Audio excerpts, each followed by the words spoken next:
अब चलते हैं जॉर्डन में। मैंने सुना है कि जॉर्डन इमिग्रेशन बहुत सारे इंडियन को डिपोर्ट करती है। आपको एक बात बता दूं, जो बंदे यहाँ आएंगे वो ध्यान से सुन लो, जॉर्डन आने वाले बहुत टफ काम है भाई, आपको डिपोर्ट किया जा सकता है। और यहाँ एक बुरा हाल ये है कि आपको करेंसी एक्सचेंज नहीं मिलेगा, आपको ATM से निकलवाना पड़ेगा और ATM आपको 1400-1500 रुपये वैसे ही चार्ज मार देगा। तो बहुत महंगा है यहाँ पैसा निकालना। आप ये कह सकते हो कि इनकी ज़्यादागिरी चलती है। अगर आपको टैक्सी लेनी होगी ना तो इन्हीं की लेनी होगी जो एयरपोर्ट टैक्सी हैं, आप बाहर से कोई आप यूज़ नहीं कर सकते। Most expensive ATM I use all over the world is Jordanian ATM I think. Namaste India, welcome to Egypt.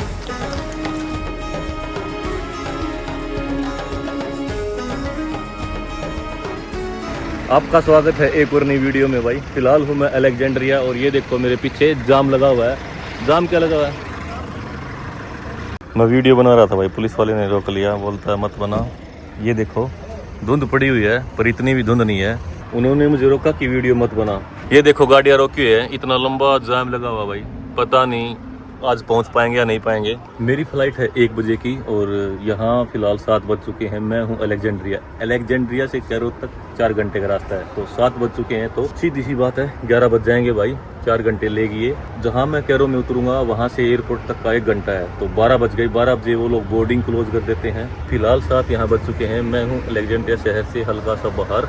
Police ने ट्रैफिक रोक रखा है पिछले 1 घंटे से, पता नहीं कितना और रोकेंगे यार। मुझे ये लग रहा है कि ये 7 तो इन्होंने बजा दिए, 7:30 या 8 ना बजा दें फिर तो फ्लाइट गारंटीड मिस हो जाएगी। काफ़ी रोमांचक स्थिति बनी हुई है, देखते हैं क्या होता है क्या नहीं। मैं पुलिस वालों के पास गया भी था पूछने, उन्होंने मुझे कुछ नहीं बताया। बोले जा अपनी बस में जाके बैठ जा।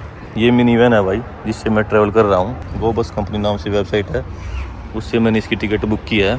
आई होप ये ट्रैफिक को जल्दी ही चला देंगे, बस पहुँच जाएँ जैसे तैसे करके आज कैरो।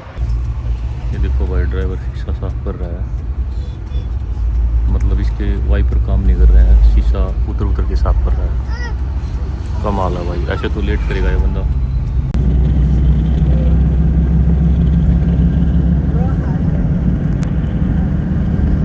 बस से उतर चुका हूँ भाई और टैक्सी ले ली है। टैक्सी मुझे पड़ी है 95 इजिप्शियन पाउंड की। 100 ही दे दूंगा इसको मैं, मेरे पास खुले नहीं है और ना मैं खुले लेना चाहता। बस वाले ने काफ़ी लेट कर दिया भाई, बहुत ज़्यादा लेट कर दिया और आराम को मानता भी नहीं कि मुझे यहाँ उतार दे। कोई नहीं, पहले एयरपोर्ट पहुँचते हैं उसके बाद मिलते हैं। हाँ, टैक्सी मैंने बुक की है ऊबर से भाई। ऊबर टैक्सी ऐप से आप टैक्सी बुक कर सकते हो या फिर आप इन ड्राइवर भी यूज़ कर सकते हो, पर मैं थोड़ा स्पीड में था ना तो ऊबर पे मैंने ज़्यादा भरोसा किया।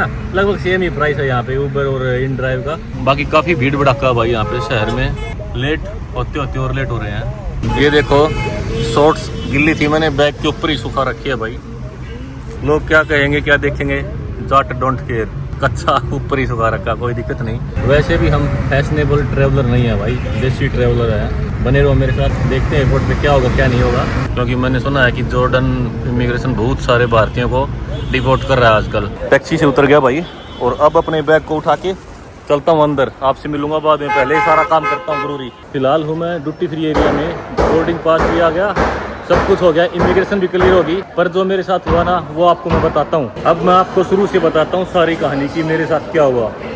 जैसे ही एयरपोर्ट के अंदर मैंने एंट्री की तो सीधा सिक्योरिटी चेकअप हुआ। सिक्योरिटी चेकअप के ऊपर भाई मैंने अपना एक पॉलीथीन था मेरे पास, उसके अंदर कुछ अच्छे बिस्किट और चिप्स थी जो मैंने खरीदी थी, क्योंकि मेरे पास कुछ इजिप्शियन पाउंड बचे हुए थे। मैंने सोचा इनको क्या तू एयरपोर्ट पे चेंज करवाएगा, एयरपोर्ट पे बैठ के आराम से खाएंगे, सामान ले लें इनका।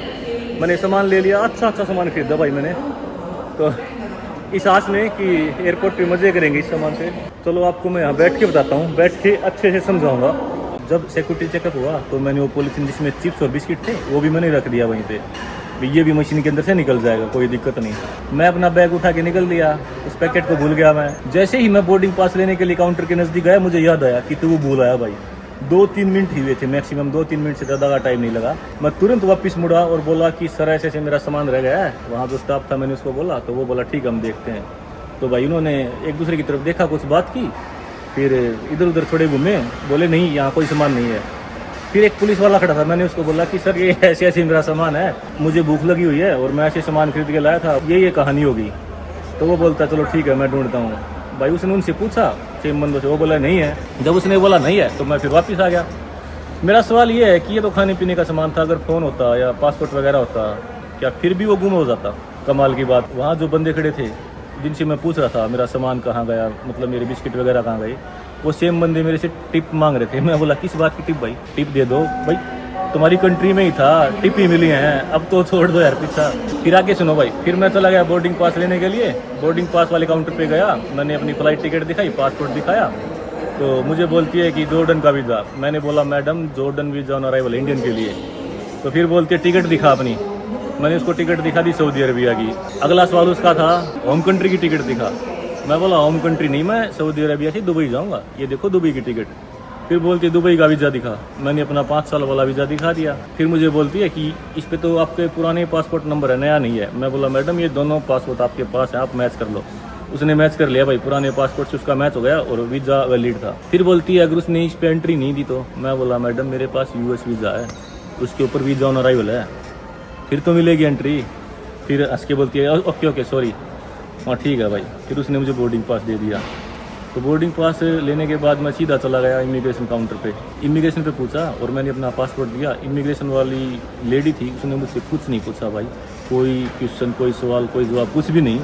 वो आराम से क्लियर करके फिर मैं आ गया। यहाँ के आप सब लोगों को मैं ये बता रहा हूँ। बाकी मुझे इजिप्ट वालों से इतनी आशा नहीं थी भाई, ईमानदार लोग यहाँ कम है भाई। अब चलते हैं जॉर्डन में। मैंने सुना है कि जॉर्डन इमिग्रेशन बहुत सारे इंडियन को डिपोर्ट करती है। मैं यूट्यूब पे वीडियो भी देख रहा था, कोई कुछ बता रहा था कि मुझे ऐसे डिपोर्ट कर दिया, ये कर दिया, वो कर दिया। तो मैंने सोचा चलो आज हम चलते हैं भाई, देखी जाएगी जो होएगा वो। थोड़ी देर में मैं फ़्लाइट बोर्ड कर जाऊँगा। रॉयल जॉर्डेनियन की मेरी फ़्लाइट है और आपको मैं फ़्लाइट का एक्सपीरियंस शेयर करूँगा और इमिग्रेशन कैसी है वो भी शेयर करूँगा। और आपको क्या डॉक्यूमेंट्स चाहिए, क्या नहीं चाहिए, आपको हर चीज़ में डिटेल में बताऊँगा। मुझे इंटरनेट पे कोई डिटेल वीडियो मिली नहीं, बस ऐसे ही मिली।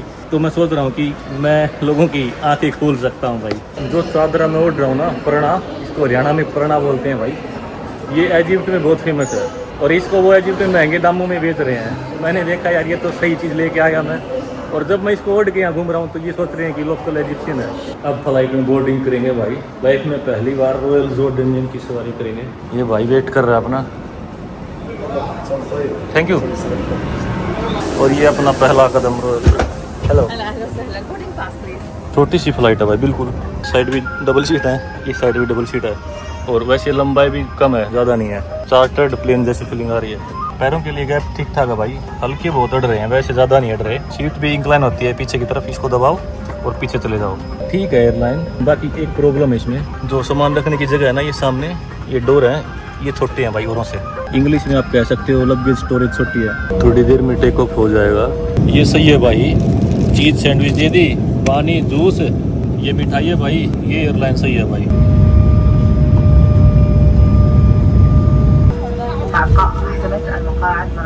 पहला कदम जॉर्डन में। अभी ऑफिशियली एंटर नहीं हुए हैं भाई, कोई बस वगैरह नहीं है भाई, वैसे ही एयरप्लेन से उतर के पैदल चल के जाओ। काम अच्छा है, ये नेचुरल, बढ़िया। इमिग्रेशन वगैरह सब कुछ क्लियर हो चुकी है भाई। आपको एक बात बता दूं, जो बंदे यहाँ आएंगे वो ध्यान से सुन लो, जॉर्डन आने वाले, बहुत टफ काम है भाई, आपको डिपोर्ट किया जा सकता है। मेरे पास तो यूएस वीज़ा था, कनाडा वीज़ा था। उन्होंने पूछा do you have Schengen visa, मैंने बोला अमेरिका कनाडा है। ये बोलते ही ना तो कोई डॉक्यूमेंट मांगा, ना कुछ जाँच पड़ताल हुई, कुछ भी नहीं। और यहाँ एक बुरा हाल ये है कि आपको करेंसी एक्सचेंज नहीं मिलेगा, आपको एटीएम से निकलवाना पड़ेगा और एटीएम आपको 1400-1500 रुपये वैसे ही चार्ज मार देगा। तो बहुत महंगा है यहाँ पैसा निकालना। बाकी इमिग्रेशन ने मेरे से कुछ पूछा नहीं। अगर आप आ रहे हो तो आपके पास रिटर्न फ्लाइट, होटल बुकिंग सब होना चाहिए भाई। मेरे पास वैसे जॉर्डन पास था तो वीज़ा फीस लगी नहीं, क्योंकि जॉर्डन पास अगर आप ले लेते हो तो आपको वीज़ा फीस नहीं लगती है। टैक्सी के लिए मैं आपको बता दूं, आप उबर और करी मैप यूज़ कर सकते हो। जो लोकल टैक्सी हैं ये बहुत महंगी है भाई। एक बार टैक्सी लेते हैं, सिटी में जाता हूँ, फिर आपको और समझाता हूँ। टैक्सी के तो यहाँ बुरी हालत है भाई। ये देखो यहाँ कार रेंट वाले हैं और इस साइड टैक्सी वाले हैं। आप ये कह सकते हो कि इनकी दादागिरी चलती है। अगर आपको टैक्सी लेनी होगी ना तो इन्हीं की लेनी होगी, जो एयरपोर्ट टैक्सी हैं। अब बाहर से कोई आप यूज़ नहीं कर सकते। और ये एक बंदे का सिटी सेंटर पहुंचाने तक का, यानी 10 किलोमीटर यहाँ से पहुंचाने का चार्ज लगाते हैं भाई 8.5 जॉर्डनियन रियाल, जो कि काफ़ी महंगा है। मेरे साथ क्या भाई, कोरियन लोग हैं, ये जा रहे हैं भाई और ये बोलते हैं कि आपको हम छोड़ देंगे, तो मेरी टैक्सी फ्री हो गई ऑटोमेटिक। तो कभी कभी लक काम करता है भाई, अच्छे से करता है काम। ये देखो भाई कोरियन बंदे अपना सामान रख रहे हैं। अब छोटा सा एयरपोर्ट है जैसे कि बस स्टेशन, पर ये अच्छी बात नहीं है भाई इनकी। बाकी मुझे ये अच्छा नहीं लगा भाई। टैक्सी एयरपोर्ट की ही लो, और दूसरी बात हम टोटल 4 बंदे थे। हम बोले कि हम टैक्सी शेयर करेंगे आपस में, मतलब जैसे कि 8 दिनार में टैक्सी होगी 아 진짜 와디람은 दो दिनार कर लेंगे। पर वो बोले नहीं, शेयरिंग भी नहीं करने देंगे, तो दादागिरी होगी भाई। और मुझे ये लगता है कि इलीगल है, ये स्कैम है एक तरह का। करेंसी अपनी एक्सचेंज करवा के लाना भाई कहीं से भी। यहाँ ATM charges is so high, you know, ATM charge very high. Most expensive ATM I use all over the world is Jordanian ATM। I think so.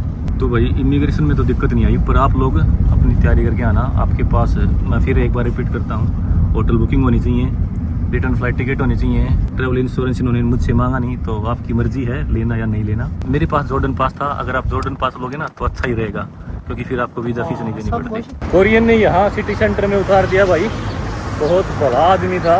Egypt से आया हूँ मैं यार, इजिप्ट में हल्की हल्की ठंड थी और यहाँ मुझे गर्मी लग रही है। जॉर्डन का मौसम गर्म है भाई। आज के लिए बस इतना ही, तो अब आपको बोलते हैं बाय बाय। जय जवान, जय किसान, जय भारत, जय हिंद फ्रॉम अकाबा जॉर्डन।